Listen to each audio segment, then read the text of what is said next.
Buenas noches a todos.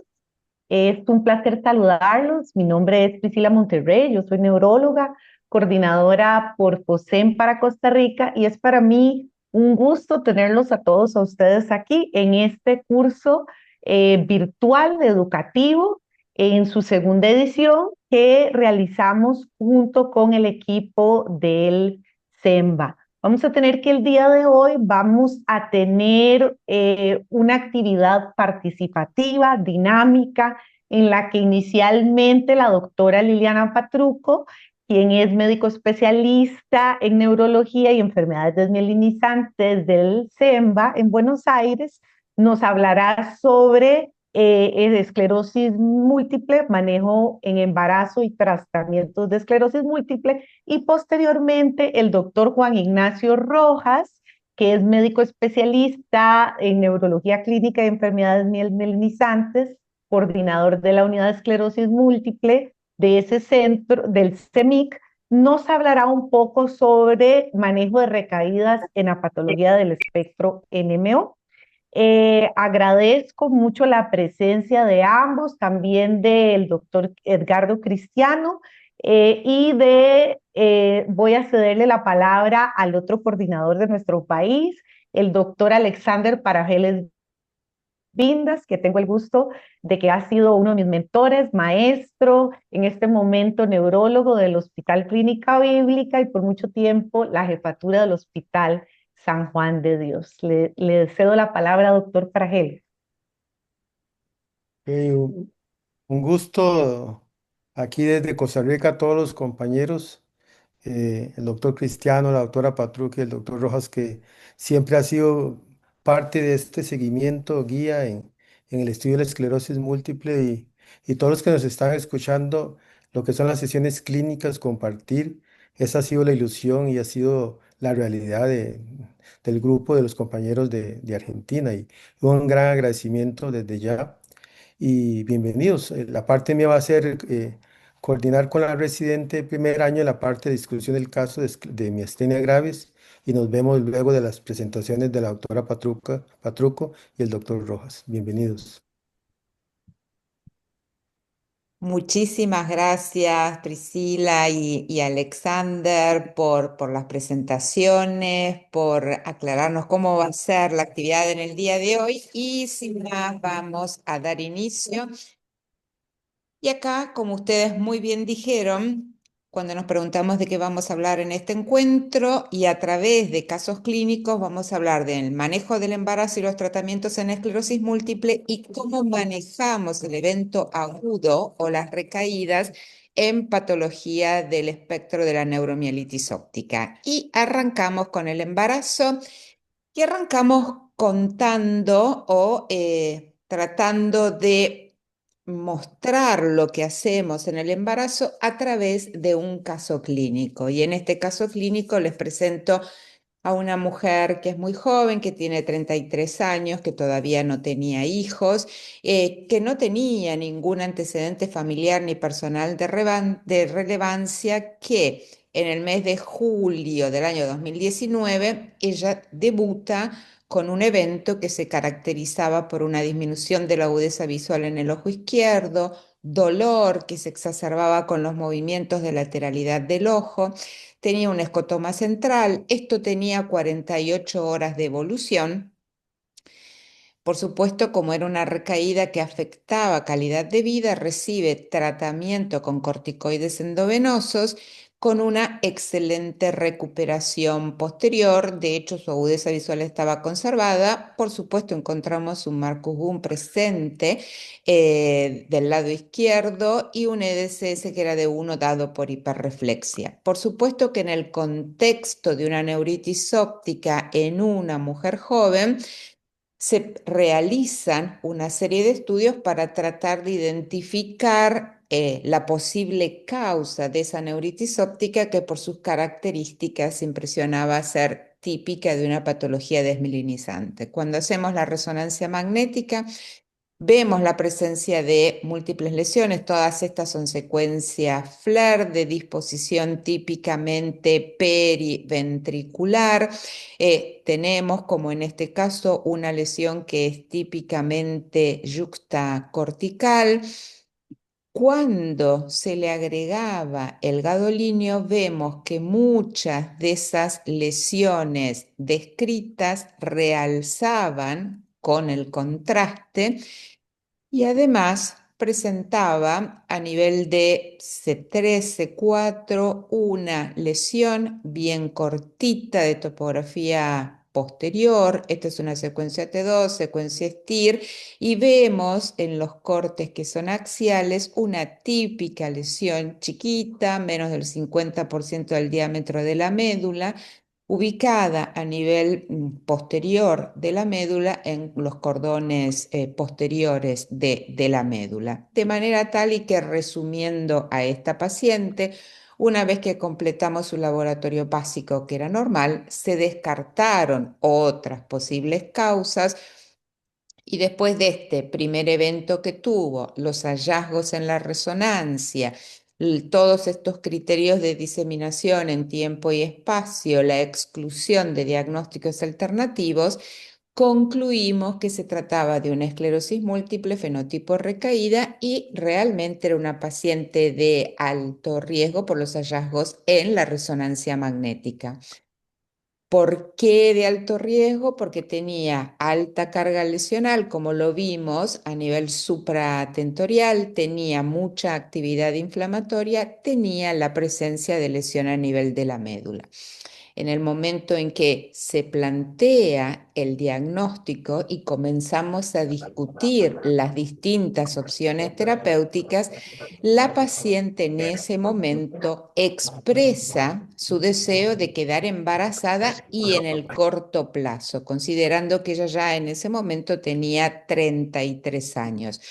Con lo cual, entonces, la primer pregunta que yo le voy a hacer a ustedes es, teniendo en cuenta este contexto, por supuesto, teniendo en cuenta los deseos de las pacientes, ustedes como médico tratante, ¿qué priorizarían?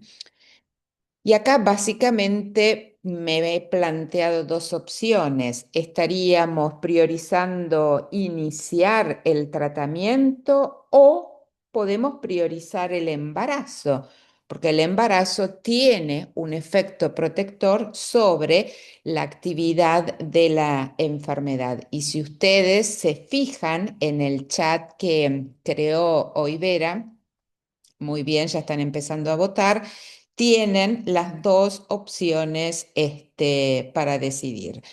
O priorizamos iniciar un tratamiento o bien priorizamos el embarazo. Y vuelvo a repetir, justamente pensando en el efecto protector que tiene el embarazo sobre la actividad de la enfermedad.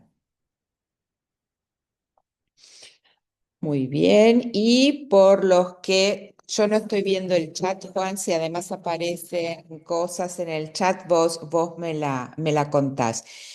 En este momento tenemos que hay un grupo de personas que inicia el tratamiento, que tenemos 6 que ya han votado, 3 de ellos priorizan el embarazo.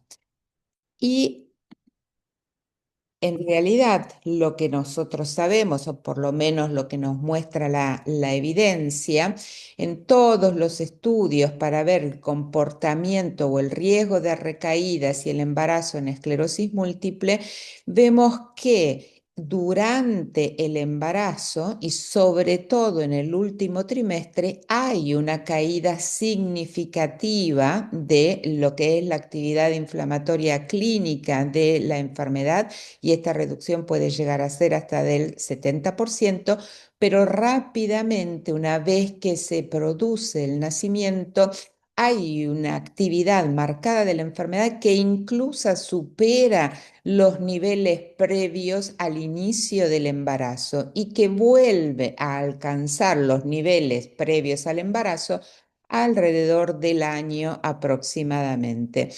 Se consideran como factores de riesgo de la actividad de la enfermedad, sobre todo en el posparto, cómo fue la actividad de la enfermedad antes de que esa mujer quedara embarazada, si presenta recaídas durante el embarazo. Habitualmente las mujeres con mayores niveles de discapacidad pueden tener actividad inflamatoria durante el embarazo y la suspensión de ciertas drogas de alta eficacia, específicamente estamos hablando de natalizumab, también podemos ver en el caso de fingolimod, puede favorecer la aparición de recaídas y en este caso específicamente por la suspensión de los fármacos.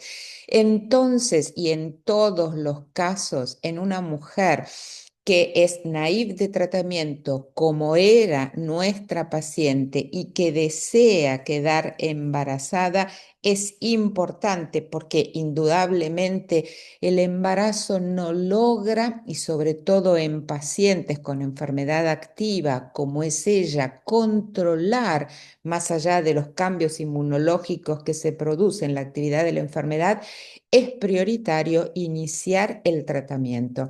Iniciamos el tratamiento ¿con qué objetivo? Lograr estabilidad de la enfermedad, tanto desde el punto de vista clínico cuanto desde el punto de vista de las imágenes. En pacientes con mucha actividad o con una enfermedad activa, como el ejemplo que nosotros presentamos, lo ideal es mantener una estabilidad durante 2 años, asegurando la anticoncepción, o de 1 año, también con anticoncepción, en caso de una enfermedad no tan activa como las que le mostré en este ejemplo, y en el mientras planificar el embarazo. Pero siempre es prioritario iniciar el tratamiento, por eso es que es importante conocer, más allá del mecanismo de acción de los fármacos, qué o en qué momento deberíamos suspenderlos, en cuáles podríamos continuar y de esta manera definir el mejor momento para llevar a cabo este embarazo. Sobre todo en estos últimos años y con la introducción de la gran cantidad de terapias para tratar a la esclerosis múltiple, cada vez hay más embarazos que son expuestos a drogas modificadoras de la enfermedad. Y este es un estudio que me parece que es muy interesante porque divide tres o toma en consideración tres momentos en el tiempo. ¿Qué es lo que ocurría antes del 2005, entre el 2005 y el 2010 y del 2011 al 2019? ¿Y qué es lo que vamos a poder ver acá?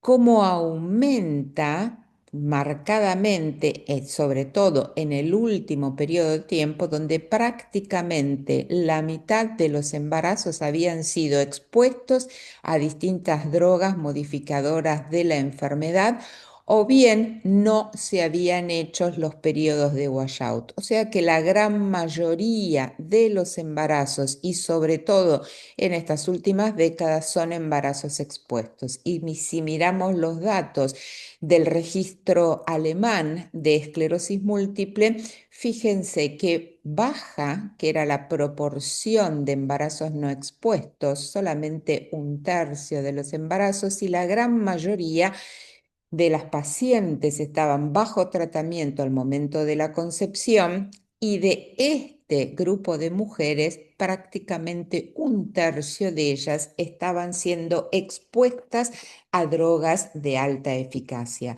Por eso cada vez es mayor el auge de registro de los embarazos para ver el impacto que pueden tener, sobre todo en el recién nacido. Y de ahí lo relevante o lo importante que es contar con todos estos registros de embarazos, como para poder conocer qué es lo que ocurre con cada uno de estos fármacos, y en la medida en que cada vez es mayor el número de embarazos expuestos, poder tener una mejor idea de qué es lo que podríamos hacer con determinados fármacos, cuál sería el mejor momento de suspenderlo, cuáles podríamos continuar durante el embarazo. En vuestra práctica clínica diaria, y sobre todo porque en los últimos años han aparecido una gran cantidad de terapias de alta eficacia que logran controlar muy bien la actividad de la enfermedad. ¿Ustedes se plantean o consideran el uso de terapias de alta eficacia en mujeres que tienen estos deseos de embarazo o prefieren iniciar, por ejemplo, con drogas de plataforma como interferones o como acetato de glatiramar, que tenemos ya mucha evidencia recolectada a lo largo del tiempo y que sabemos perfectamente que son seguros y que podemos sostener su uso incluso durante todo el embarazo? Y por lo que estoy viendo acá, me parece fantástico que consideren el uso de terapias de alta eficacia en mujeres con deseos de embarazos. Excelente, porque de hecho, como hablamos siempre, la mejor ventana de oportunidad terapéutica que tenemos para tratar a las personas con esclerosis múltiple son los primeros años de evolución de la enfermedad. Si volvemos a nuestra paciente, con ella decidimos iniciar una terapia de alta eficacia, una terapia de reconstitución inmune. Ella inicia tratamiento con cladribine. Acuérdense que su EDSS cuando iniciamos el tratamiento era de 1 porque solamente le habíamos encontrado una hiperreflexia generalizada, en el resto nada, y la recuperación del evento neuritis óptica había sido perfecto. Por supuesto, con el caso carga terapéutica tuvo una muy buena adherencia, muy bien tolerado, y ella en septiembre y octubre del 2019 hace el primer curso, en septiembre y octubre del 2020 hace el segundo curso de cladribine. Recuerden, y esto es importante, una vez que se completa el segundo curso de cladribine hay que mantener una anticoncepción efectiva hasta 6 meses. A partir de ese momento, la paciente empieza con una búsqueda efectiva del embarazo. Ahora bien, después de 7 meses de búsqueda no se concretaba el embarazo y ustedes saben que ya teniendo ella 35 años, el tiempo y sobre todo por las posibilidades de lograr embarazarse de forma natural, sin mediar ninguna terapia de reproducción asistida, comienzan a bajar y sobre todo en ella sabíamos o reconocimos en ese momento que sus posibilidades de embarazo eran aún más bajas porque cuando buscamos a través de la hormona antimülleriana y el dosaje de esta hormona, que ustedes saben que es un biomarcador de la reserva ovárica, ella tenía niveles sumamente bajos, o sea que la posibilidad de embarazo eran bajos y se comienza a discutir con la paciente la posibilidad de utilizar técnicas de reproducción asistida.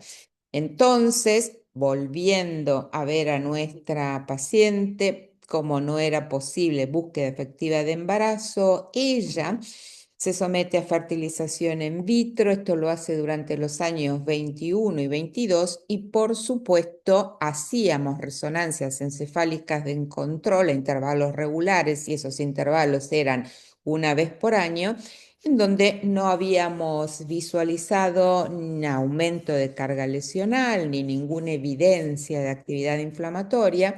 Recuerden que en las terapias de reconstitución inmune, ya sea cladribine o alemtuzumab, la efectividad del tratamiento persiste más allá del tiempo en donde se le administra el fármaco a la paciente. Pero en octubre del 23, cuando hacemos una nueva resonancia de control, vemos que aparece una nueva lesión. Es una lesión que visualizamos en la resonancia por los controles que se le estaban haciendo a la paciente. Ella desde el punto de vista clínico no había tenido ninguna recaída, su EDSS seguía siendo de 1.0 y lo único que seguíamos encontrando era esa hiperreflexia generalizada. Entonces, tenemos una paciente que está siendo sometida a técnicas de reproducción asistida, que encontramos evidencia de actividad en la resonancia, no en la clínica. Entonces, ahí nuevamente se nos van a plantear algunas cuestiones, como por ejemplo, sí. Decidimos suspender la búsqueda del embarazo porque tenemos evidencia de actividad de la enfermedad y nos planteamos dar un nuevo curso de cladribina en la paciente. Si decidimos continuar con la búsqueda del embarazo, bueno, uno también puede plantearse qué es lo que podríamos hacer en este caso. Y por el momento, lo que estamos viendo acá es suspender la búsqueda del embarazo y dar un nuevo curso de cladribine. Y de hecho, cuando después obviamente vamos a tener en otro de los encuentros, vamos a hablar mucho más en detalle, que se denomina una falla terapéutica, cuando un paciente completa el primero, el segundo curso de cladribine y durante los años 3 o 4 aparece o tenemos evidencia de actividad de la enfermedad, ya sea por clínica o bien por resonancia magnética, pero esta actividad es menor a la que tenía previamente. De hecho, en esta paciente, ustedes acuérdense cómo era la resonancia al momento de hacerle el diagnóstico. No solamente la carga lesional, sino la gran cantidad de lesiones que realizaban con el gadolinio. En este caso apareció una nueva lesión que realizaba, pero indudablemente la actividad radiológica era menor a la basal, entonces nosotros también planteamos realizar un tercer curso de cladribine. En el mientras estábamos haciendo todos estos trámites, en noviembre del 2023 se confirmó el embarazo y en agosto del 2024 nació su hijo, un varón absolutamente sano. Ustedes recuerden que en el caso de esclerosis múltiple no hay ninguna contraindicación, digamos, el parto se puede hacer por vía vaginal o por vía cesárea, no hay ninguna contraindicación, pueden recibir perfectamente la anestesia peridural y la decisión de la forma de parto va a depender pura y exclusivamente del obstetra que esté a cargo de la paciente. Ahora bien, yo en esta paciente en particular, nosotros utilizamos una terapia de alta eficacia, utilizamos esta técnica, esta terapia de reconstitución inmune, pero nos podemos plantear también el uso de anticuerpos monoclonales, porque de hecho son terapias de alta efectividad y la respuesta, por supuesto, es sí. Los anticuerpos monoclonales recién van a empezar a atravesar la barrera placentaria a partir del tercer trimestre, por lo tanto, todo lo que tiene que ver con la organogénesis y el desarrollo del feto ya se ha completado, pero además lo interesante es que tenemos evidencia acerca de qué es lo que ocurre cuando los embarazos son expuestos a estos fármacos.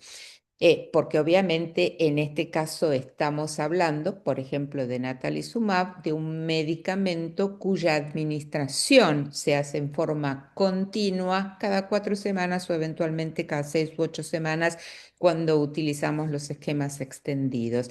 Y hace muy poquito se publicaron los datos de este estudio, que es un estudio italiano. Los italianos tienen un registro muy bueno de esclerosis múltiple y también de embarazo, en donde... ¿Qué es lo que vieron ellos? Fíjense, eran por supuesto mujeres con una enfermedad muy activa, cómo durante el embarazo las pacientes que no habían sido expuestas a natalizumab aumentaba la actividad, y en este caso lo más probable es que al suspender natalizumab, ustedes recuerden que todas aquellas o medicamentos como natalizumab, que bloquean el ingreso de los linfocitos al sistema nervioso central. En el caso de suspenderlo, puede haber un abrupto ingreso de estas células dentro del sistema nervioso central y haber un rebote de la actividad de la enfermedad.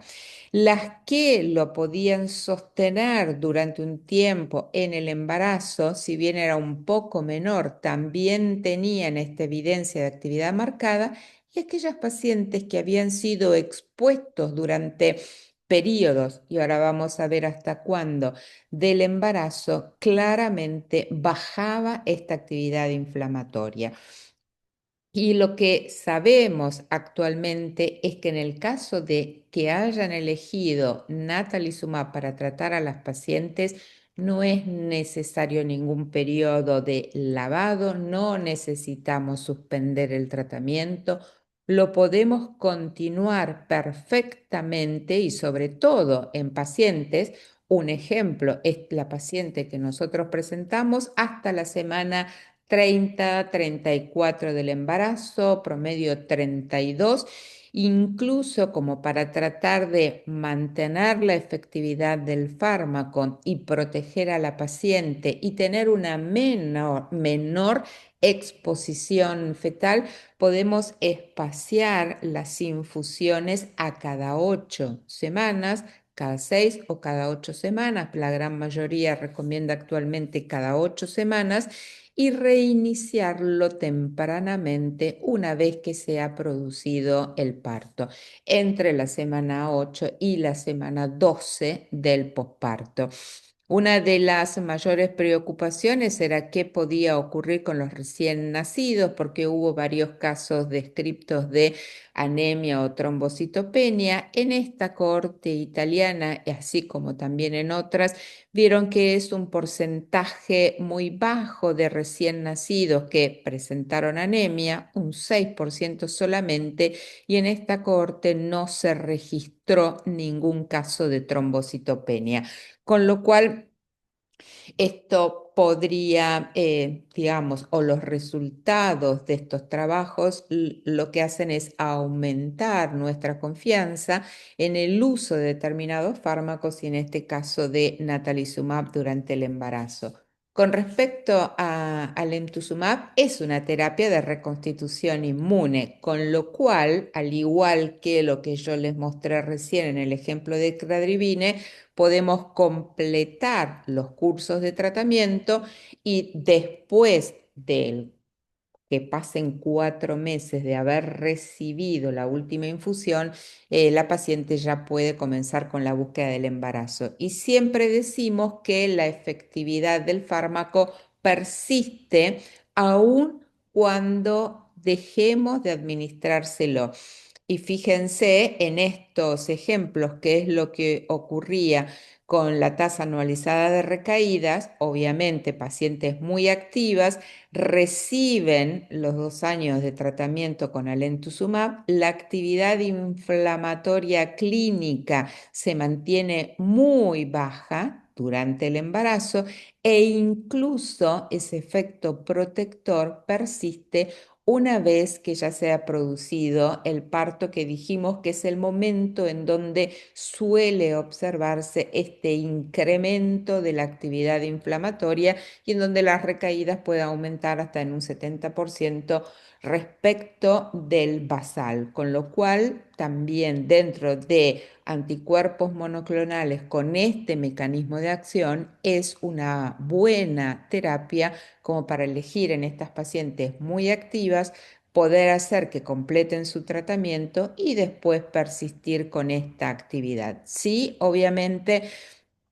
tenemos que esperar estos 4 meses después de que recibió el último curso, y esto también es importante porque todas las mujeres embarazadas, y si en el caso eventual de que el embarazo se haya producido antes de los 4 meses del último curso, que en ese caso es considerado como un embarazo expuesto, tienen sí que ser monitoreada para hipotiroidismo y enfermedad de Graves, al igual que el recién nacido.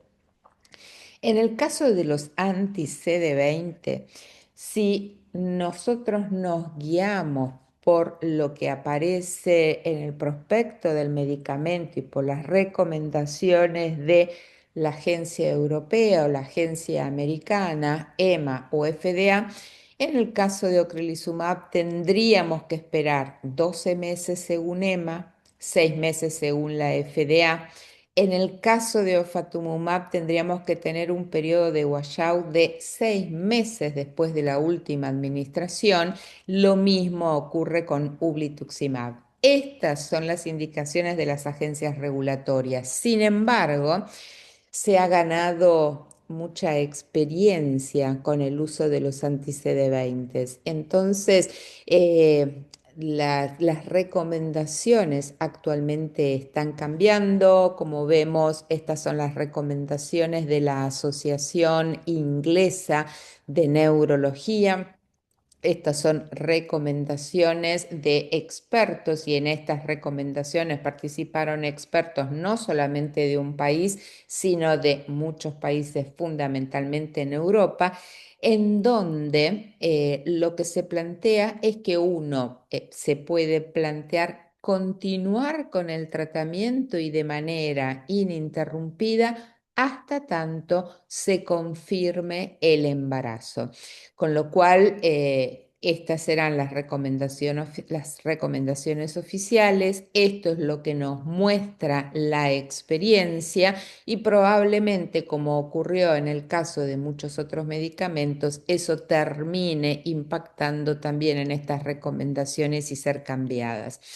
En el caso específico de ocrelizumab, dentro de los anti-CD20, ustedes recuerden que es el más viejo, por así decirlo, con lo cual es donde tenemos más evidencia generada y como tanto ofatumumab como ublituximab son anti-CD20, las recomendaciones para OCRE se transfieren también para ofatumumab y ublituximab.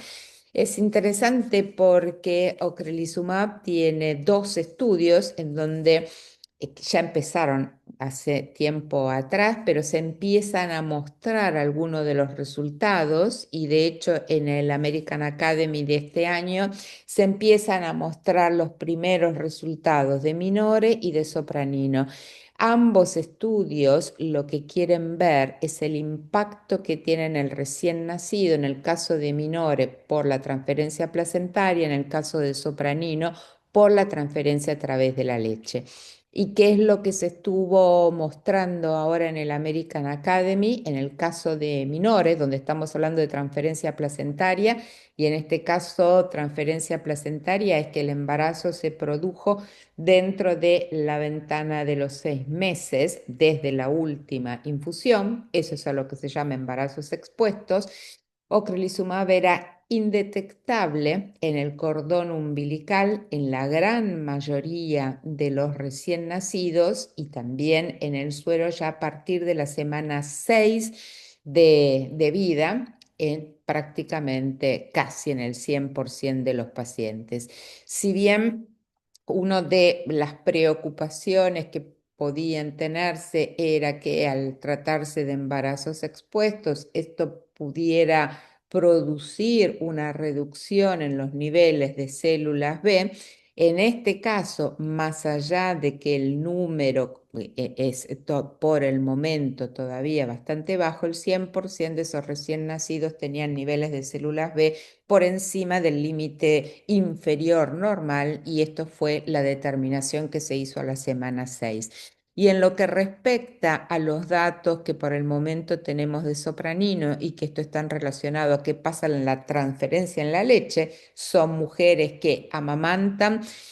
Lo que se vio es que la concentración de ocrelizumab en el recién nacido del fármaco que está recibiendo la madre y que le fue transferido a la leche fue menor al 1%. Esos son considerados ya por debajo del 10%, es seguro, no vamos a tener efecto adverso serio relacionado al medicamento en ese recién nacido.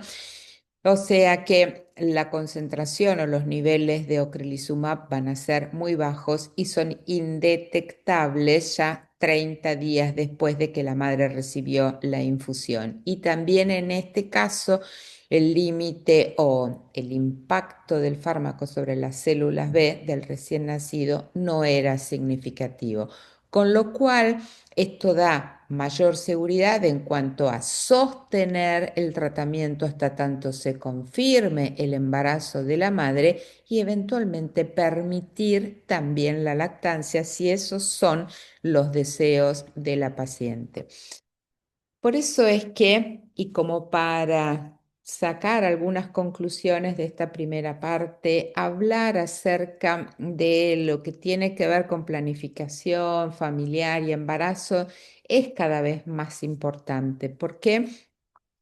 Porque cada vez ganamos más experiencia y sobre todo a través de estos registros o de todos estos datos que aparecen eh, en las distintas publicaciones, porque llegar realmente a detectar la toxicidad reproductiva de las drogas modificadoras de la enfermedad puede llevar muchos años. Ustedes fíjense qué es lo que pasó con interferones o con acetato de glatiramar, la cantidad de tiempo que llevó poder cambiar los labels, más allá de que mucho tiempo antes ya se utilizaban y se sostenían durante el embarazo, porque podemos caer en utilizar drogas que son menos efectivas, pensando que de esta manera estamos protegiendo a ese recién nacido, pero estamos actuando en detrimento de la madre. Y por eso es que siempre tenemos que tratar, como decimos siempre, de balancear lo que son los beneficios para la madre, obviamente, y los eventuales riesgos que puede correr el feto. Y con respecto a la lactancia, fíjense que los anticuerpos monoclonales natalizumab, y esto es tomado de la página de iLactancia, en donde están todas las recomendaciones acerca de drogas y su uso con la lactancia, natalizumab, ocrelizumab o fatumumab son todos compatibles. En el caso de alemtuzumab se habla de una compatibilidad probable, pero de hecho la mujer va a poder amamantar perfectamente porque ya completó su tratamiento con alemtuzumab. Y en el caso de cladribine, sí, la lactancia sería incompatible si esa mujer está recibiendo el tratamiento. Lo que se sabe actualmente es que los niveles de concentración sérica del fármaco caen significativamente después de la primera semana, o sea que uno podría habilitar la lactancia de entre 7 y 10 días después de que la madre completó la semana de toma de medicamentos. Por lo tanto, como para tener en cuenta, es fundamental no postergar el inicio del tratamiento por los deseos de embarazo que tiene la paciente. Siempre lo mejor es iniciamos un tratamiento, estabilidad de la enfermedad, planificamos después el embarazo en una madre con una enfermedad que está controlada. Conozcamos aquellos medicamentos y sobre todo los de alta eficacia, que son los que más utilizamos hasta el momento, cuáles los podemos suspender durante el embarazo, cuáles los podemos sostener hasta tanto se confirme ese embarazo y por supuesto siempre una de las cosas más importantes es que la decisión no la tomamos nosotros solos, sino que la tenemos que tomar trabajando en conjunto con la paciente. ¿Sí? ¿Tenemos alguna duda, alguna pregunta que haya surgido en el chat? Juan, ¿vos estás viendo algo? Sí, no, no hay Ah, preguntas en no el hay chat por Ok. ahora. Yo te quería Bi- preguntar, do- Liliana, sí, si está claro, por ejemplo, un anti-CD20, el paciente lo viene utilizando, está sí, inactivo, sí, y la idea es que lo use hasta que se embarace. sí, Básicamente ese es el concepto hoy. total, Una total. vez que se embaraza, lo deja de utilizar. ¿Qué Sí. pasa si durante el embarazo tiene actividad? de la enfermedad respecto a reutilización y Ujú. es decir, le controlás más allá de, por supuesto, la decisión o no de manejar ese evento con corticoides o no respecto al tratamiento modificador de la enfermedad. Ujú. Sí, en cuanto a reiniciar el tratamiento, la evidencia es mucho más baja, pero igualmente estaríamos, y sobre todo si se trata de una recaída que es severa y que de pronto eso condicionó que tuviéramos que utilizar corticoides, desde el punto de vista teórico, uno podría introducirlos en el embarazo porque de hecho tenemos ya datos acerca de embarazos expuestos, sobre todo con el anti-CD20, que es ocrelizumab, pero podemos trasladar esa evidencia al resto de los anti-CD20. Entonces, desde un punto de vista teórico, podríamos introducirlos durante el embarazo y no se ha visto que eso aumente la tasa ni de abortos espontáneos, ni de malformaciones fetales, ni de recién nacidos de bajo peso, sí solamente tener en consideración y hablar con los neonatólogos ante la posibilidad de que puedan tener un bajo conteo de células B en el momento de producido el nacimiento y ver cuáles son los mejores tiempos para decidir cuándo vacunar a ese recién nacido.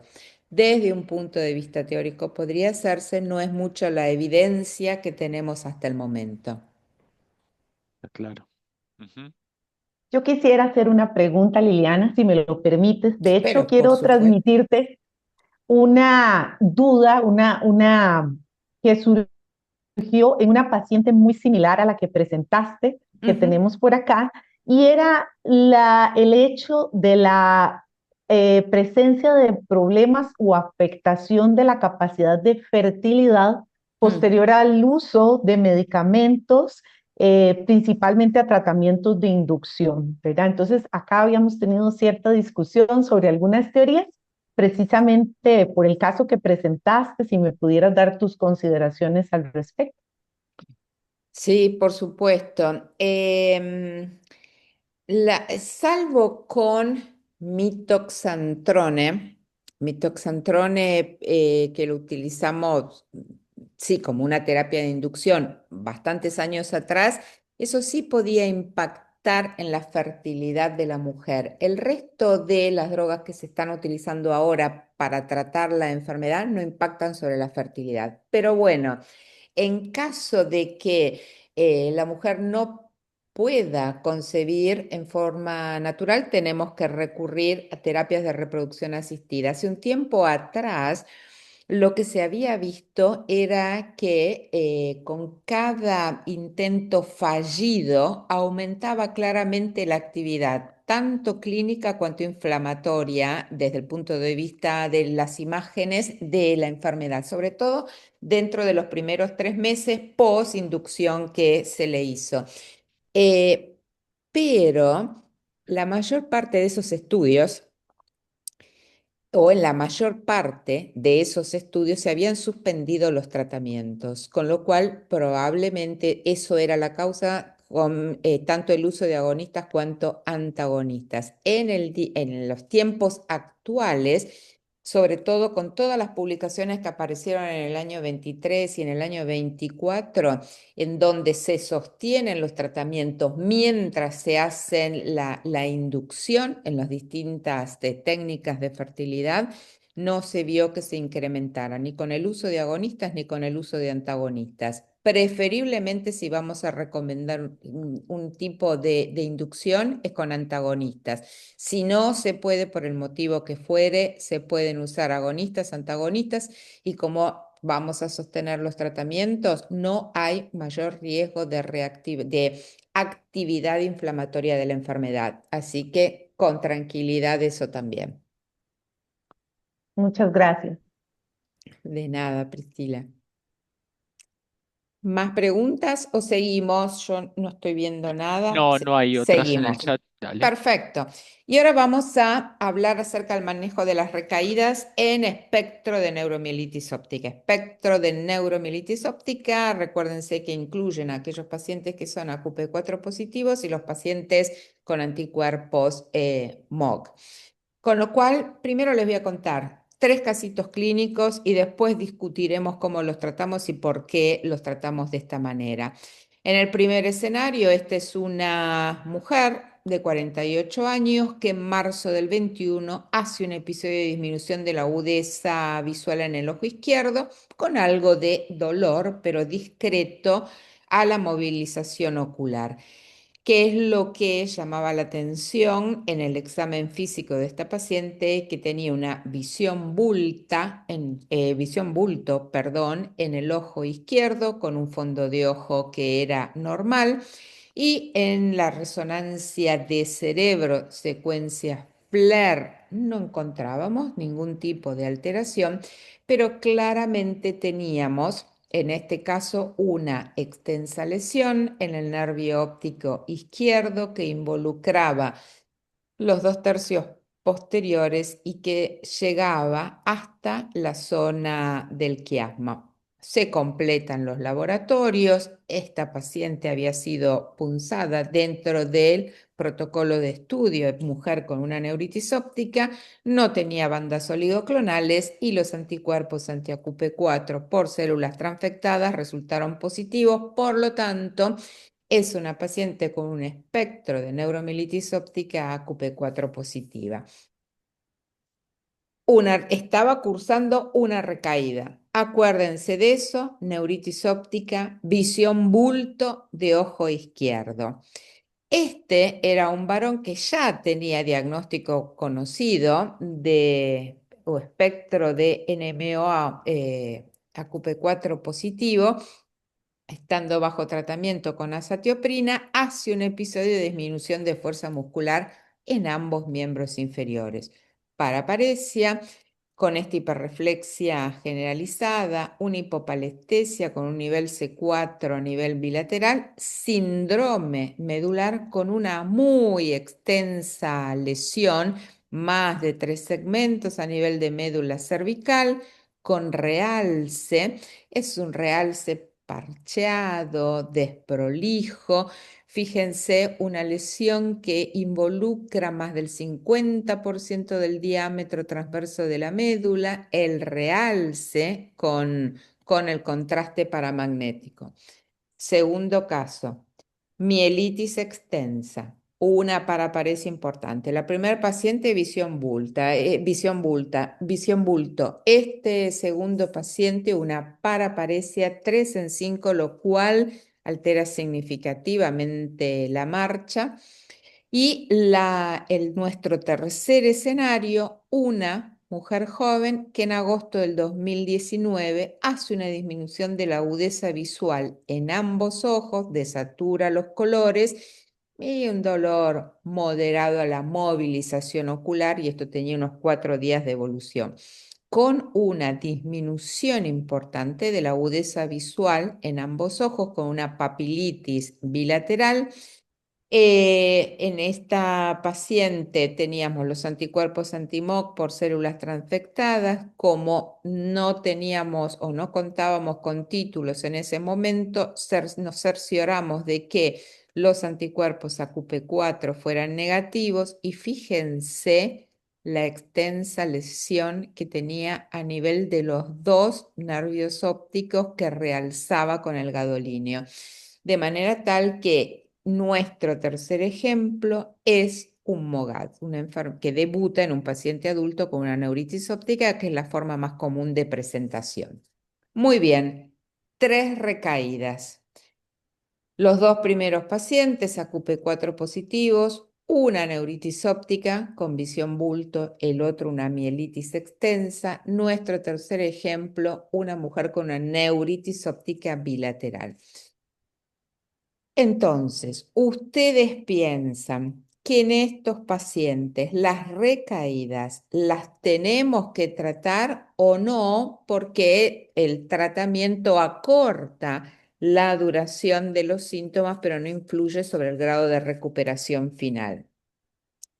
Y por supuesto, y me parece fantástico, todos consideran que deben tratarse las recaídas. Y acá tenemos una diferencia importante con esclerosis múltiple. Sabemos que en esclerosis múltiple, primero, no todas las recaídas se tratan. Tratamos únicamente aquellas recaídas que alteran significativamente la calidad de vida de los pacientes.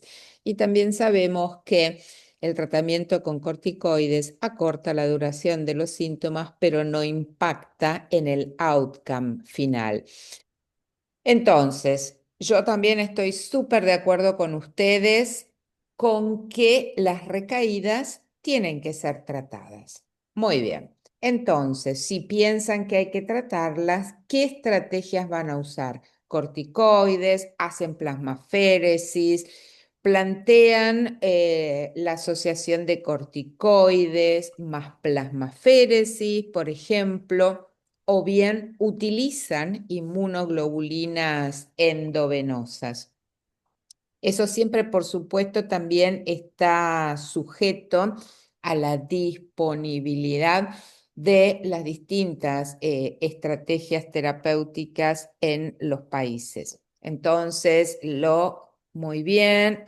Y acá ya están apareciendo corticoides más corticoides más plasmaféresis, inmunoglobulinas. Fantástico. Por el momento tenemos más inclinación por el uso de terapias combinadas, en el sentido de que es corticoides más plasmaféresis. Inmunoglobulinas también está muy bien, hay mucho menos evidencia, sobre todo en el uso de adultos. Sí, hay mucho más en el caso de la utilización de inmunoglobulinas en pacientes pediátricos. Y de hecho, estamos todos de acuerdo en que las recaídas en espectro de neuromielitis ópticas tienen que tratarse. ¿Y por qué? Porque la acumulación de discapacidad o la discapacidad en estos pacientes va a estar relacionado al defecto residual que le queda después de la recaída. En esclerosis múltiple es muy común que entre una recaída y otra recaída pueda haber progresión de la discapacidad por el fenómeno neurodegenerativo. Es extremadamente o muy poco frecuente esta progresión independiente de las recaídas en pacientes con espectro de neuromielitis óptica. Y si no hacemos nada, independientemente de tratar esa recaída, las recaídas siguen persistiendo en el tiempo y cada vez más acumulación de discapacidad. Distintas opciones para tratar las recaídas. Claramente las dos más utilizadas son corticoides y plasmaféresis. Menos evidencia, sobre todo en adultos, con inmunoglobulinas endovenosos, en algunos casos y de pronto ante aquellas recaídas que son severas o refractarias al uso de corticoides o plasmaféresis, puede plantearse el uso de ciclofosfamida, si podemos acceder a ellos. Pero independientemente de lo que usemos, esa recaída tiene que tratarse, porque fíjense como en este gráfico vemos, esto era qué es lo que ocurre en cuanto al EDCS en el ataque agudo, la recuperación no es completa y vemos que con los siguientes eventos cada vez el grado de recuperación sigue siendo menor y la acumulación residual de discapacidad es más alta. Pero un concepto importante es que el tratamiento se tiene que iniciar precozmente. Obviamente sabemos que no en todos los lugares podemos disponer de plasmaféresis, ni bien el paciente llega al hospital. Si vamos a utilizar plasmaféresis, tengamos en consideración que la efectividad se cae prácticamente en un 50% cuando lo estamos utilizando ya a partir del segundo día. Cuanto más nos vamos alejando de que conocemos al paciente y del inicio de los síntomas menores van a ser las posibilidades de recuperación y obviamente si lo hacemos después de 2 semanas o 2 semanas y media es prácticamente nada la recuperación. Por lo tanto, empezar rápidamente. No puedo acceder en ese momento a plasmaféresis, lo ideal es inicio con los corticoides, sumo la plasmaféresis en el momento en que pude acceder a colocarle la vía central y a poder contar con el equipo para hacer la plasmaféresis. Y recuerden que en ese caso podemos sostener las dos terapias porque los resultados suelen ser mejores que si la hacemos o corticoides solos o plasmaféresis, y los corticoides siempre van a tener que darse después que termine la sesión de plasmaféresis para evitar que de esa forma no sean removidos de la circulación. Y estas son las recomendaciones del grupo alemán acerca de cómo tratar las recaídas.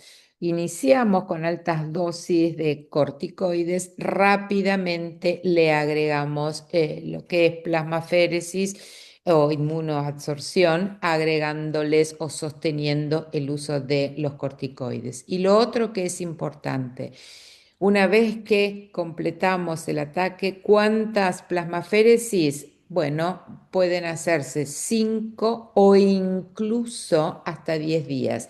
Y en cuanto a los esquemas es variable. Nosotros, por ejemplo, la primera, segunda y tercera sesión lo hacemos en días continuos y después lo seguimos en días alternos hasta completar 5, 7 o eventualmente 10 recambios. Y después siempre dejar un tapering oral de corticoides. El descenso de los corticoides tiene que ser muy gradual y de hecho ese descenso de los corticoides se sostiene durante 3 o incluso hasta 6 meses, que de hecho por el otro lado nos sirve para cuando en el caso eventual de que introduzcamos una terapia como azatioprina o micofenolato en pacientes AQP4 positivos porque no podemos acceder a los nuevos fármacos o lo que sea, nos sirve como puente o para ayudar hasta tanto esos tratamientos comiencen a funcionar. Y lo otro o el otro concepto importante es que la plasmaféresis siempre tiene que ser nuestra primer línea de tratamiento en pacientes. Obviamente, cuando iniciamos con corticoides y vemos que ya en segunda o tercera infusión no tienen una buena respuesta, cuando hemos hecho ya una plasmaféresis, una féresis en ataques previos y la respuesta del paciente ha sido buena, o fundamentalmente en los casos de severa mielitis, porque de hecho hay diferencia en el grado de respuesta y acá estamos hablando de pacientes AQP4 positivos, si son neuritis ópticas o si son las mielitis. En las mielitis siempre es recomendable plasmaféresis. Como les decía antes, no pueden acceder temprano, empiezan con los corticoides, apenas tienen la posibilidad de introducir la plasmaféresis, lo hacen y sostienen la terapia combinada. Las neuritis ópticas, tanto en AQP4 positivos y sobre todo en pacientes con MOGAD, responden muy bien a los corticoides. Pero obviamente, si se dan cuenta que después del segundo o tercer curso de corticoides nada cambió, rápidamente planteen el uso de plasmaféresis. Y lo interesante es que ya hay muchos ensayos clínicos que se están haciendo con otras opciones otras opciones terapéuticas para el tratamiento agudo. Como ven ustedes, se están utilizando anti-CD20 como el inebilizumab o un anti-CD19, por así decirlo, un anti-CD20 como ublituximab. También se están utilizando lo que tiene que ver con o fragmentos del receptor cristalizable neonatal, como el efgartigimod, porque lo que hace es alterar o contribuir a la destrucción o a la eliminación de los autoanticuerpos También eculizumab, digamos, un inhibidor del complemento, todos ellos para el ataque agudo, que indudablemente hay mucha más evidencia con el uso de eculizumab para el tratamiento agudo de la recaída. Y más allá de que muchos de estos estudios ya están empezando a mostrar un impacto positivo de su uso en el tratamiento agudo, obviamente la dificultad, me parece a mí, sobre todo para Latinoamérica, va a estar en conseguirlos en ese momento para tratar agudamente la recaída de la enfermedad. Entonces, si para terminar tengan estas tres ideas en la cabeza. Primero, las recaídas las tenemos que tratar y las tenemos que tratar precozmente. Que si iniciamos rápidamente aféresis, eso va a estar asociado a mejores resultados, sobre todo en las mielitis. Tenemos, como les mostré recién, estas nuevas opciones de tratamiento en estudio. Veremos si está o si es factible poder disponer de ellas rápidamente. Excelente. No hay preguntas en el chat. Ok. Yo te quería preguntar si qué pasa o cuál es tu estrategia cuando usaste corticoides más plasmaféresis y el paciente no mejoró en un espectro, que por ahí solemos ver las recaídas más severas, si tenés Ujú. alguna estrategia para ir por encima de corticoides más plasmaféresis. Y que podamos acceder a Sí, claro. ella, que es lo Sí, otro, el sí. rituximab. El Vas rituximab, con. sí. Ujú, Que de hecho la puede utilizar como evento agudo, como para tratar de claro. rescatar al paciente de esa recaída, Ujú, eventualmente lo puedo sostener después ya como tratamiento preventivo de las recaídas. Pero si hay algo a lo que puedo recurrir bastante rápido, es ujú. un rituximab. Bien. Una recaída refractaria, Por rituximab supuesto, intrarrecaída. sí. Intra recaída, Ujú, exactamente, sí. muy bien. Excelente. Ok, entonces de pronto Juan, por razones de tiempo, pasamos. Sí, no sé si hay alguna otra o alguna duda, pregunta del manejo de recaídas o eventualmente de la otra presentación. Y si no, sí, claro, seguimos, vamos con el caso. Alexander, ¿querés introducir a tu equipo con el caso de miastenia? Aquí es. No sé si. Ahora sí Acá me está Alex. escuchan. Sí, Ok. perfecto. Perfecto. Ok. El caso que vamos a presentar es un caso que he tenido la oportunidad desde cuando consulta sobre sus síntomas, fue referida por una oncóloga y en ese momento tenía una recidiva de un cáncer de mama. La Mm. doctora Nikkei es la que nos va a explicar y comentar el caso. Ella es residente de primer año de neurología de aquí de Costa Rica y si está ya con su presentación, Nikkei, podemos empezar. Perfecto. Nikkei, estás habilitada para poder compartir tu presentación.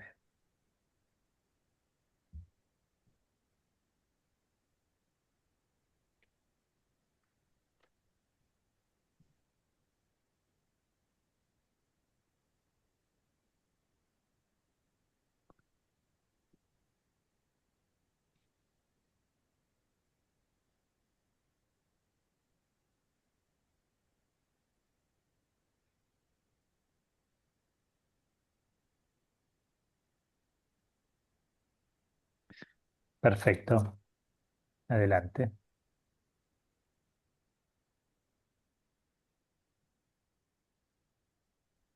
Hola, buenas noches a todos. Bueno, como comentó el doctor Parajeles, el caso que les vamos a presentar y que decidimos titular. ¿Me escuchan bien? Perfecto. Ok, perfecto. El caso lo decidimos titular como una miastenia gravis con compromiso de musculatura faciovulvar en una femenina de 60 años con una recidiva de cáncer de mama. Em, Como tal, eh, cuando la paciente se presentó, tenía 60 años. De antecedentes, era portadora de una tiroiditis de Hashimoto y una migraña, y solo estaba en tratamiento con Eutirox y Migretil PRN. Tenía un antecedente de un cáncer de mama izquierda en el 2007 y básicamente estaba in situ, entonces se trató con una mastectomía radical y no meritó quimioterapia, ni radioterapia, ni terapia hormonal.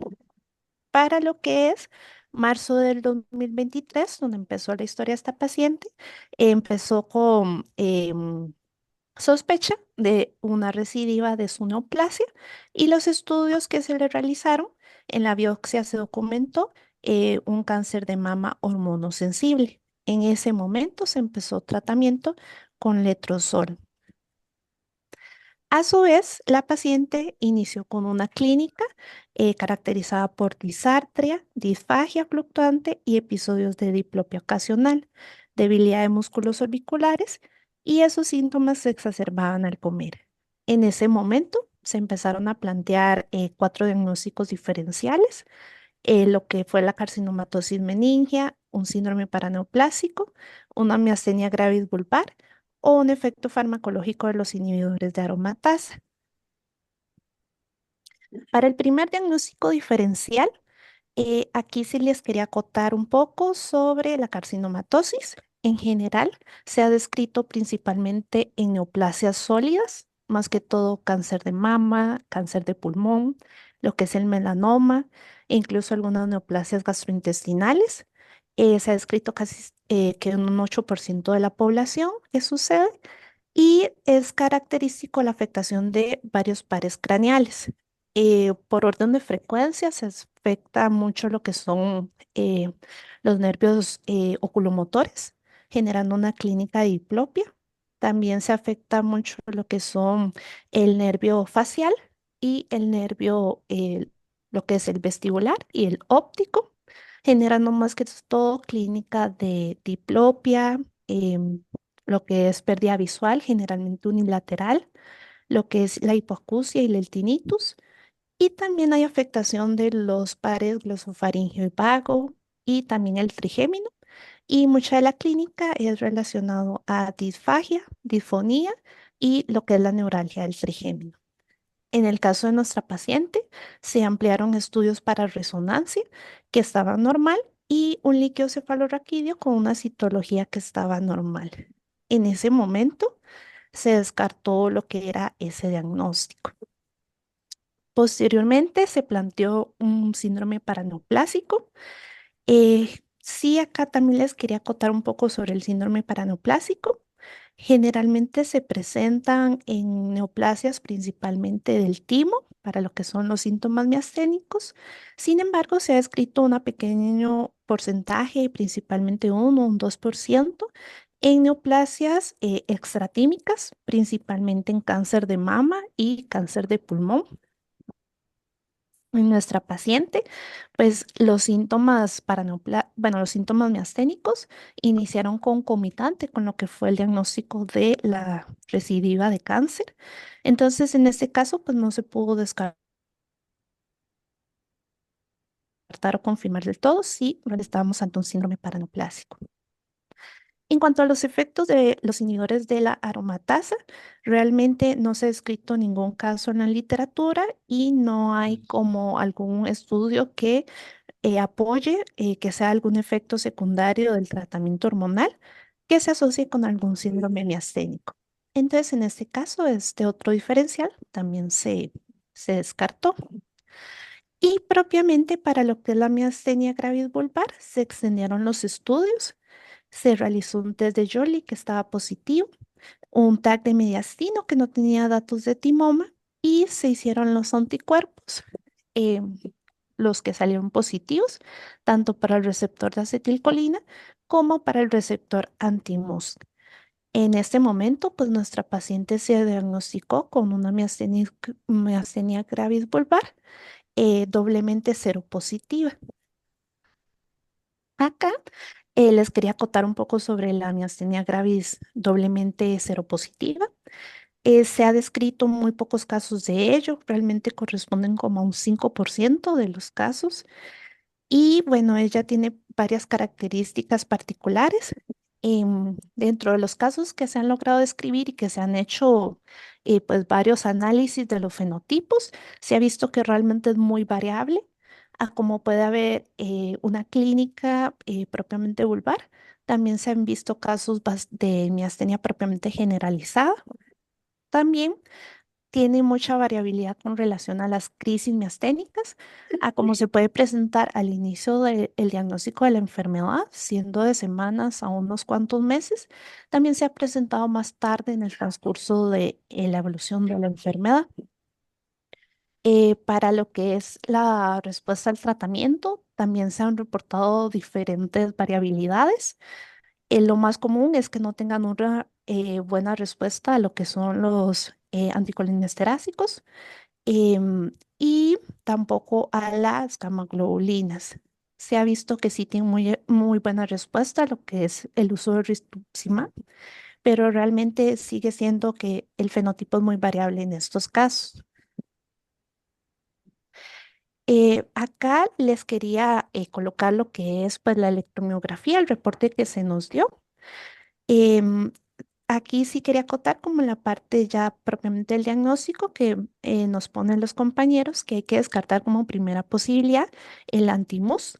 Entonces sí es como importante ver que con algunos hallazgos muy particulares de lo que es la miastenia común, hay un compromiso de los músculos faciales y en este caso, que salió más compromiso en músculos nasales, ellos ya nos podían orientar en la búsqueda de ese diagnóstico. Acá les pongo el perfil de los anticuerpos que salieron en los dos positivos. Y propiamente en la evolución de la enfermedad de nuestra paciente, eh, después de que se le hizo el diagnóstico, al siguiente mes empezó con una crisis miasténica caracterizada por disnea, disfagia, una disfonía y tuvo una reducción de la capacidad vital. Ella fue ingresada. Em, Más que todo su compromiso fue de la disfagia, entonces se tuvo que alimentar por sonda nasogástrica. No hubo tanto compromiso ventilatorio, entonces no requirió intubación endotraqueal y tuvo una muy buena respuesta con lo que fue el uso de las gamma-globulinas. Al egresarse, nuestra paciente se fue con el tratamiento de una neostigmina, 15 miligramos 4 veces al día, la prednisolona, 50 miligramos por día, y una atropina, 100 miligramos por día. Durante su evolución sí presentó un Cushing iatrogénico, pero en la actualidad ella cursa estable con ese tratamiento implementado y no se ha tenido que recurrir a otras terapias como lo es el rituximab. Propiamente, acá los mensajes que les queríamos compartir sobre este caso. Y es, bueno, lo que es la miastenia gravis doblemente positiva, sigue siendo algo muy raro. Se presentan un 5% de los casos y sigue siendo que tiene toda esa variabilidad tanto en la presentación clínica como en la respuesta al tratamiento y la presentación de las crisis. Lo que es la miastenia gravis MUS positivo, igualmente se presentan un 5%. Ellas característicamente en la clínica que presenta una afectación tanto facial como vulvar y de los músculos del cuello. Sí tiene una presentación de atrofia tanto en lo que es la lengua como en los músculos maceteros y esto nos podría orientar mucho a lo que es el diagnóstico. También es muy frecuente que tenga unas crisis respiratorias y estas se presentan muy temprano en la evolución de la enfermedad. Y propiamente que la miastenia gravis asociada a neoplasias generalmente están asociadas a neoplasias tímicas, pero siempre considerar alguna neoplasia de tipo estratímico y que puede estar muy relacionado a un contexto de síndrome paraneoplásico. Por acá les adjuntaba esta imagen donde se encuentran los diferentes anticuerpos que actúan en la patogenia de la miastenia. Sí quería darles a modo de resumen, más que todo la patogenia de los anticolinesteráticos y de los antimus. En cuanto a los anticolinesteráticos, se puede ver que ella está mediada por lo que es los anticuerpos, por la inmunoglobulina G y específicamente en lo que es la subclase de IgG1 e IgG3. Estas van a activar lo que es el complemento y es lo que van a mediar pues la respuesta inmunitaria contra los receptores. Mientras que los MUS van a estar mediados por lo que son la IgG4. Ellas no activan el complemento, sino que van a bloquear la unión del MUS contra la colágeno Q. Entonces, estas a su vez van a generar una pronta internalización de los receptores y en ambos mecanismos pues, va a haber una reducción de los receptores a nivel del espacio sináptico y por lo tanto van a generar lo que es la patogenia de la enfermedad. Les comentaba estos mecanismos de acción porque acá les quería ampliar, bueno, ya para entrar en temas de discusión eh, y plantearles estas preguntas. Los nuevos tratamientos para anticuerpos acetilcolina también incluyen a los MOS. Si sale el anticuerpo receptor de acetilcolina positivo, cuando mandar también los MOS. Si los inhibidores del complemento se podrían usar también en miastenia gravis MOS positivo. Y si recidivara el cáncer de mama, ¿cuál antineoplásico debería de preocuparnos por el empeoramiento de la miastenia? Bueno, estas preguntas más que todo se las planteo para generar la discusión. Y también le quería ceder la palabra al doctor Parajeles para ampliarnos un poco sobre unos tratamientos. Ok, en base a las preguntas que acaba de plantear la doctora Aniquei, eh, voy a autocontestarme la número 4, la cuarta pregunta, y es lo siguiente, cuando uno empieza a ver algunos mecanismos de acción de los medicamentos para el cáncer de mama, porque la pregunta, una de las que yo me hago es, ¿qué pasa cuando esta paciente, estoy hablando teóricamente, si la Ujú, oncóloga me dijera, tengo que darle un nuevo medicamento porque hay una recidiva y ya es, digamos, más agresiva?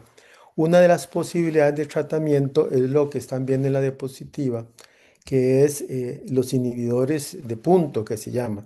Los inhibidores de punto es uno de los tratamientos para el cáncer de mama y otras neoplasias. Y cuando uno revisa el mecanismo de acción de esos medicamentos, es así sumamente interesante, pero el 20% de esas medicinas pueden generar una enfermedad, o sea, una segunda inmunidad o una inmunidad en esa paciente. Algo así como el alemtuzumab con una segunda autoinmunidad, las terapias mediadas bajo ese mecanismo de acción lo puede dar. La característica, entre otras, es que puede dar una miositis. O sea que si uno ve una paciente con una miastenia gravis, con miositis, en una terapia de cáncer de fondo, puede ser mediados por esto de punto. Si pasamos la otra diapositiva, la que sigue, no sé si la tiene Yannick. Bueno, esa lo puse ujú, porque me llamó la atención, ya que me estoy adelantando. Una paciente como ella, la que estamos hoy analizando, sabemos que tiene miastenia doblemente positivo, con una clínica más de MUS, por las características que se mencionaron, pero estamos diciendo qué pasa si hay que darle terapia de punto o la oncóloga se la va a dar. Resulta que en Costa Rica, hace 6 días salió en uno de los periódicos de nosotros, que se llama La Nación, los 10 medicamentos más caros que la Seguridad Social le está pagando o está pagando a los pacientes, a las casas farmacéuticas, pero ¿cuánto es de su presupuesto? Entonces, casi 19 millones de dólares al año es por un medicamento que pertenece precisamente a estas terapias de punto que estamos conversando. En la diapositiva ahí dice pembrolizumab. mm, Pembrolizumab. Entonces, el pembrolizumab es el medicamento que en este momento es más caro de lo que la institución está pagando para un tratamiento biológico oncológico. Pero el 20% se asocia a una inmunidad y una de ellas es miastenia gravis. Entonces, para que sepamos, Si una paciente con cáncer recibe ese tratamiento y hace una miastenia, puede ser este tratamiento. Si ya tiene miastenia y se le da este medicamento o de esta familia de medicamentos, saber de que la miastenia se podría agravar y habría que supervisarla de una manera pues, con mucho más cuidado. Esto más como una información de lo Ujú. que es y de lo que está pasando. Eso era uno de los conceptos que quería mencionar. Tal vez pongamos las preguntas otra vez, Anique. Eh, lo otro es de los inhibidores de complemento y que igual quiero reforzarlo. Los antimus, que es donde ella clínicamente se está comportando, es por IG4 y cuando uno revisa enfermedades, hay un grupo que se llama enfermedades por IG4. Una de ellas es la miastenia gravis mus positivo. Y el mecanismo, como lo dijo bien Anique, no es por IG1 ni IG3, es IG4. Y eso lo que significa es que no utiliza la vía del complemento. Entonces, todos los inhibidores del complemento no va a servir para este tipo de miastenia. Es para las otras, las que son para el receptor de acetilcolina, que es el 80%, pero para estos no. El que sí puede funcionar fue el que mencionó la doctora Patruco cuando ella habló de los medicamentos que actúan sobre el receptor FN, o sea, el factor neonatal FC. ¿Por qué? Porque si se bloquea ese receptor neonatal, eso es como hacerle una plasmaféresis Ujú. biológica, porque cuando se inhibe ese factor neonatal, los anticuerpos que tiene la persona se van al lisosoma y el cuerpo los destruye. Si Claro. uno quiere hacer una plasmaféresis farmacológica, una de las opciones es utilizar un inhibidor del receptor, ¿cómo digo? El receptor neonatal FC, y eso se hace con ese nombre extraño del F-gartigimod Sí, que se pronunció. Entonces son conceptos interesantes en cómo se va apareciendo muchas de estas enfermedades autoinmunes. Bueno, ese era como el comentario que quería aportar. Una paciente donde lo primero que dijo es, yo me baño y el champú me cae en los ojos y se me están irritando los ojos. Ella vino con una debilidad facial y un síndrome vulvar. Y es para recordar, debilidad de músculos faciales, sospechar también enfermedad por MUS. Ese sería el ujú. comentario. Sí, hay una... Yo solamente tengo para agregar que con respecto a los tratamientos, sin dudas pembrolizumab es un checkpoint treatment que en el contexto de enfermedades autoinmunes asociadas hay que tenerle mucho cuidado por esta posibilidad de generar otras autoinmunopatías como lo es alemtuzumab. Y también, bueno, está reportado a veces con biblastina, vincristina y algo con cisplatino, pero sí, pembrolizumab es el de en fenómenos neoplásicos, el tratamiento de checkpoint que por ahí hoy más tiene reportes de otros fenómenos autoinmunes como lo es alemtuzumab para esclerosis múltiple. Eh, y no sé si de esta serie de preguntas creo que las abordó muy bien Alex. No sé si hay algo más, Lili, Doc, para, para agregar. Hay unas preguntas en el chat que Sí, por ahí están, son muy interesantes para comentar, pero antes de pasar por ahí esas preguntas, algo más de estas. no, Creo que están tocadas por ahí sí. solamente lo de la evidencia de sí, patología ante más.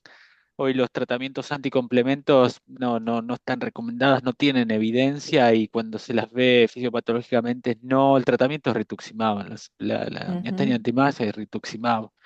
Eso es lo que hoy tiene evidencia, incluso las terapias clásicas antirreceptores de acetilcolina, es rituximab el tratamiento en miastenia antimás por la inmunopatología, los inhibidores de complemento no tienen evidencia y inmunopatológicamente no están recomendados. Eh, y por ahí en la pregunta que me parece muy interesante para abordarla, eh, la doctora Virginia que lo plantea tiene una paciente con cáncer de mama en tratamiento hormonal, consulta por ptosis palpebral bilateral fluctuante. En septiembre se había hecho un screening por actividad de la enfermedad, los estudios habían sido negativos, pero había tenido un ingreso en el que se documentaban lesiones líticas en el cráneo, sin haber documentado actividad de su neoplasia mamaria ni identificar otros primarios. Se le identificaron anticuerpos contra el receptor acetilcolina positivo, y pregunta si el hecho de tener los anticuerpos positivos ya descartaba como un síndrome paraneoplásico y cómo trataría esta miastenia en el contexto de enfermedad neoplásica con otro probable primario metastásico. Es una situación interesante. Yo le doy mi opinión. El hecho de tener los anticuerpos positivos ya lo descarta como síndrome paraneoplásico. No, no, es decir, el hecho, por supuesto, de no identificarlo, tiene el antecedente, está en principio en remisión, pero tiene este hallazgo de las lesiones líticas en el cráneo, el tema de su fenómeno neoplásico. Muchas veces uno hace el screening, no lo identifica y puede que en el tiempo, a los 6, 12 meses, aparezca el fenómeno neoplásico y a veces se manifiesta antes el fenómeno paraneoplásico y es lo que da la pauta de que el fenómeno neoplásico está activo, es decir, el fenómeno paraneoplásico va manifestando el fenómeno neoplásico que aparece en el tiempo. Por eso es que uno está atrás y va escrineando y lo sigue buscando, lo sigue buscando. Es decir, en esta pregunta de si el hecho de tener los anticuerpos descarta al síndrome paraneoplásico, no, no lo descarta, es simplemente uno en este momento no lo tiene al fenómeno neoplásico identificado, pero por supuesto está atento y está atrás. Ahora lo que tiene es una miastenia gravis con anticuerpos positivos y por supuesto va a ir a tratar a la miastenia gravis, no tiene identificado, está inactivo el fenómeno neoplásico, no lo tiene. Pero no por eso va a dejar de buscarlo y lo que tiene es una miastenia y lo que va a hacer es ir a tratar a la miastenia y va a seguir haciendo el tamizaje y el screening para como lo tiene indicado su fenómeno neoplásico. Y existe la posibilidad de que nunca salte, es decir, su fenómeno neoplásico esté controlado y controlado en el tiempo, o puede que en el tiempo, es decir, a los 6, 12 meses, aparezca el fenómeno neoplásico y lo que está viendo ahora, es decir, esta miastenia, sea el fenómeno paraneoplásico. Pero eso uno no lo va a saber y no lo puede tener ahora tan claro. Y lo que tiene que hacer es seguir escrineándolo al paciente y lo va a seguir escrineando por un tiempo. Pero está claro que lo que tiene ahora es una miastenia gravis y tiene que tratar a la miastenia gravis y no tiene otra cosa y por supuesto no va a salir a hacer otro tratamiento empírico para el fenómeno neoplásico porque no lo tiene. No lo tiene. El oncólogo tratará y hará la profilaxis que tenga que hacer desde lo oncológico, pero si no tiene que hacer nada, nada, hará simplemente los controles, pero no va a dejar de hacer los controles. Y la miastenia gravis que tiene ahora la va a tratar como tenga que tratar a su miastenia gravis, no tiene que hacer otras cosas. Pero esto a veces es interesante porque muchas veces uno tiene un síndrome paraneoplásico, tiene una clínica y en el tiempo posterior, está reportado a veces 6, 10, 12 meses, aparece el fenómeno neoplásico.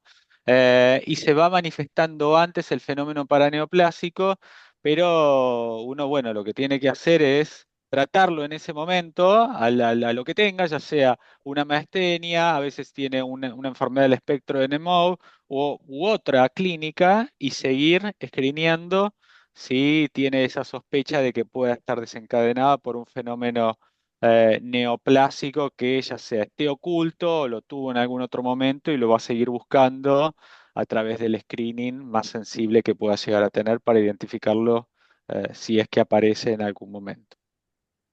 Pero es interesante situaciones, sobre todo por esto que ella tiene ahora, más allá del antecedente, que son esas lesiones líticas, pero bueno, en este momento no tiene evidencia de actividad en otro lugar y ha sido evaluada y escrineada por todos lados, sino no tiene otra identificación y otro lugar que pueda estar hablando de que tenga un fenómeno activo neoplásico. pero tiene su miastenia, por supuesto que tiene que ser tratada. Sí, pero Juan, esta paciente, si yo no entendí mal, tiene el antecedente de un cáncer de mama. Pero no lo tiene activo ahora. O sea, tiene el antecedente, eso está resuelto, pero ahora no lo tiene activo, está inactivo eso. O sea, no, tiene un antecedente que eso está resuelto, está curado en principio.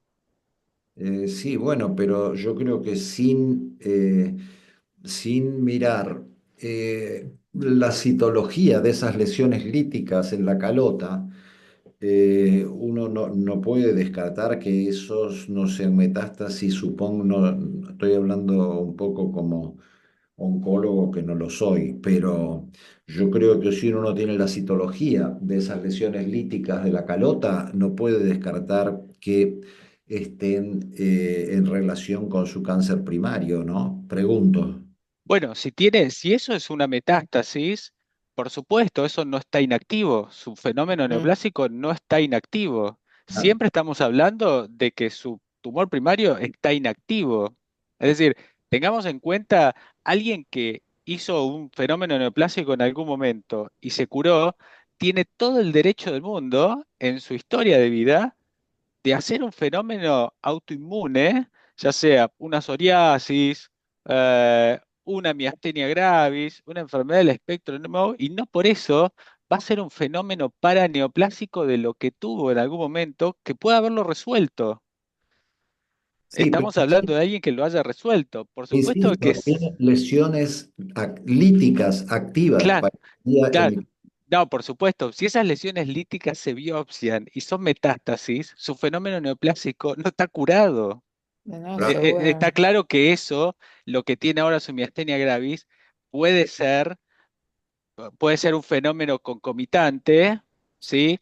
Pero uno no iría a pensar que es un fenómeno concomitante. Si tiene un fenómeno neoplásico activo, un fenómeno autoinmune que se da en el contexto de un fenómeno neoplásico activo, uno no pensaría que es concomitante, pensaría que es un fenómeno paraneoplásico.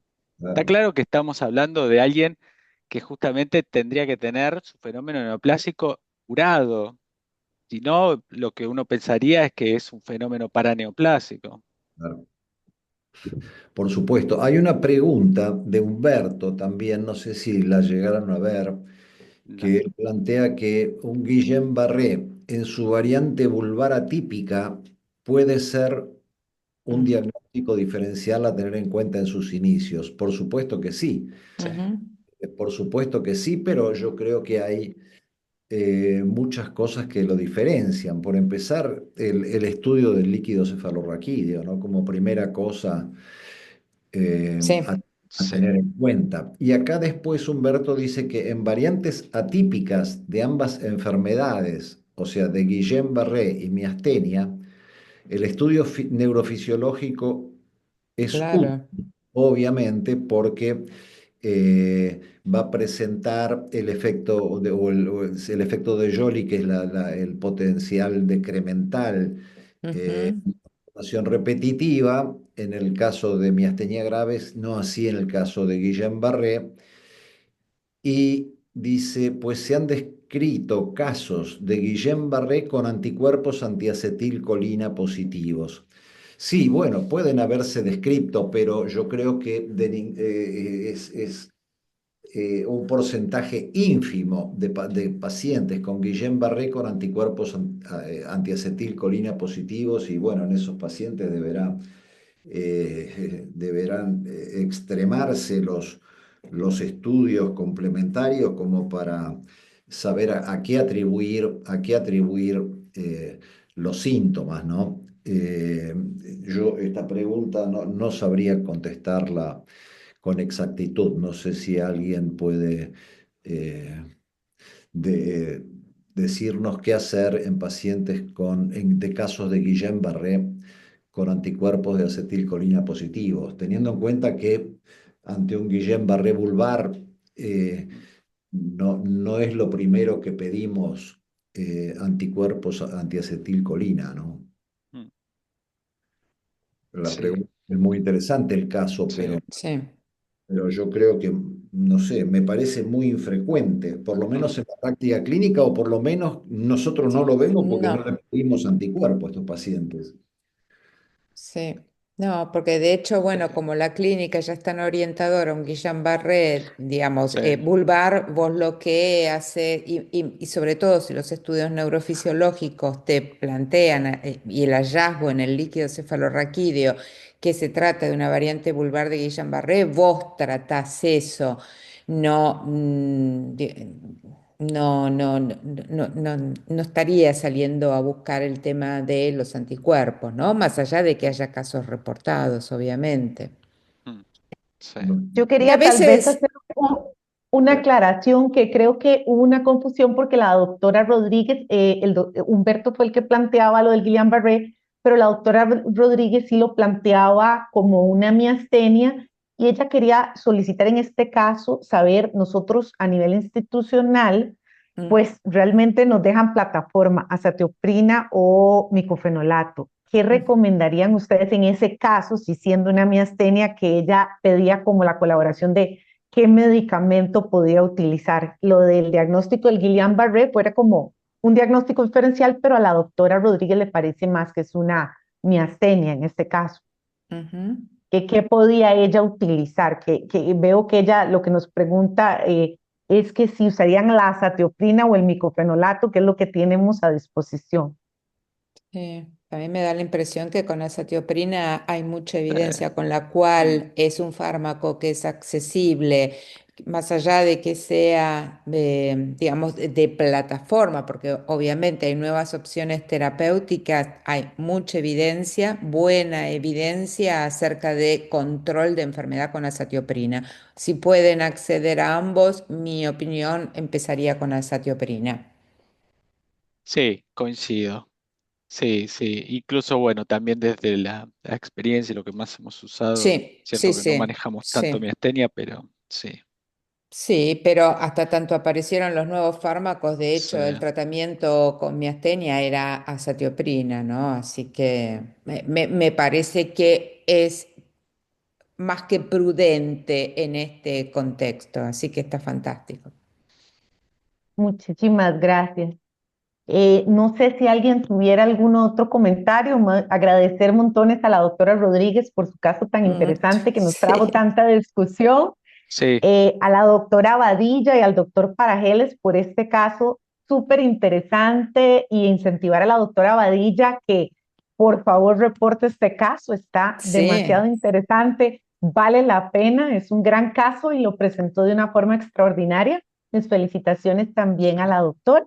Y no sé si alguien más tuviera alguna duda, algún comentario en esta jornada.